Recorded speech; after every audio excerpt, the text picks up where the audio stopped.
Well, good afternoon and happy Wednesday. This is Chris back again for another session of Midweek Musings, a time where we slow down and reflect again on one truth that we heard from this previous Sunday's sermon. So here we go. I'm going to get started off. Friends, this is a football. Now, maybe you remember Pastor Jerry talking about Vince Lombardi and taking things down to the simple level with his football team, which kind of catapulted them into being this dynasty of greatness and lots of championships. And so that was a simple message. And the follow-up to that, as we were in the book of Philippians, was Paul saying, not in 5 words, but in 6, but our citizenship is in heaven, right? This monumental phrase of his reminding the people of Philippi, but our citizenship is in heaven. And then Pastor Jerry told us a quote from another pastor who said, Jesus didn't come to take sides, he came to take over. Right? Jesus didn't come to take sides, he came to take over. Now, the people of Philippi would know this well. Philippi would have been a Greek city, but it would have been taken over by Rome. It would have become thoroughly Roman by these Roman citizens who would have come, the soldiers who would have come and conquered and then began making Philippi into a Roman establishment. So they hear very clearly what Paul is saying in these 6 simple words, but our citizenship is in heaven. See, what they would have heard Paul saying is, well, since your citizenship is in heaven, intentionally work to make the places you live, work, and play look more like heaven. And so here's the reality this morning or this afternoon.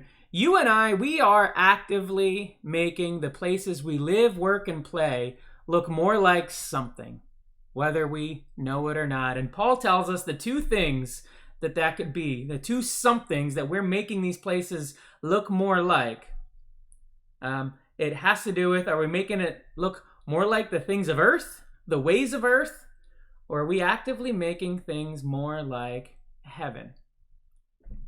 Well, how do we know? Right? That's the next question as we ponder this, as we spend time musing. Maybe we say, well, how do I know? Well, Paul points it out to us. He simply says, well, what do you glory in? See, those who follow Jesus, they're going to glory in Christ. That's what Paul says earlier in chapter 3. He says those, though, who are not, they're going to glory in their shame and be focused on earthly things, have their minds set on earthly things. So here's the question for you today as we pause, as we reflect, as we think again about how we're living this out is, what do you glory in? What do you glory in? Now maybe you say, I don't know what I glory in. Well, here's some questions to help us understand and figure out what it is that we glory in. What do you talk about? What do you talk about with friends? What do you talk about with neighbors, acquaintances, coworkers? What do you boast about? Right? What are the stories that you tell? What do we kind of brag about in our lives? What do you post on social media? What do you read? What do you watch? See, these are things you glory in.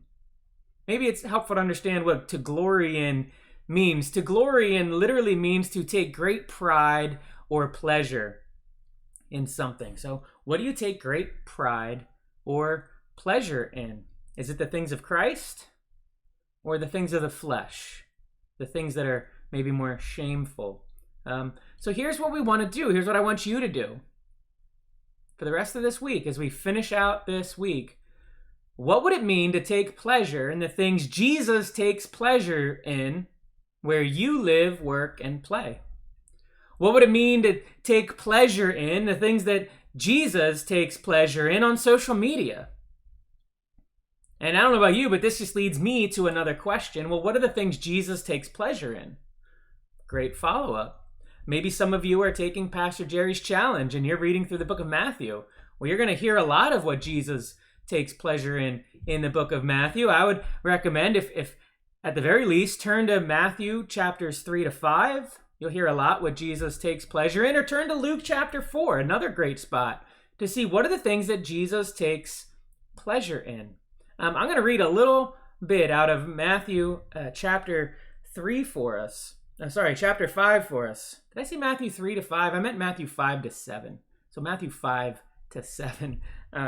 You'll probably find other things that Jesus pleasures in 3 to 5, but I specifically meant 5 to 7. And I just want to read a couple verses here to give us an idea of the things that Jesus takes pleasure in. He says, "You've heard that it was said, an eye for an eye and a tooth for a tooth. But I say to you, do not resist the one who is evil. But if anyone slaps you on the right cheek, turn to him the other also. And if anyone would sue you and take your tunic, let him have your cloak as well. And if anyone forces you to go 1 mile, go with him 2 miles. Give to the one who begs from you, and do not refuse the one who would borrow from you. You've heard that it was said, you shall love your neighbor and hate your enemy. But I say to you, love your enemies and pray for those who persecute you, so that you may be sons and daughters of your Father who is in heaven." See, it all comes back to this reality that Paul is reminding of. But our citizenship is in heaven. So this week, as citizens of heaven, may you take pleasure in the things our King Jesus takes pleasure in, and intentionally make the areas that you live, work, and play in look more like heaven. Be blessed.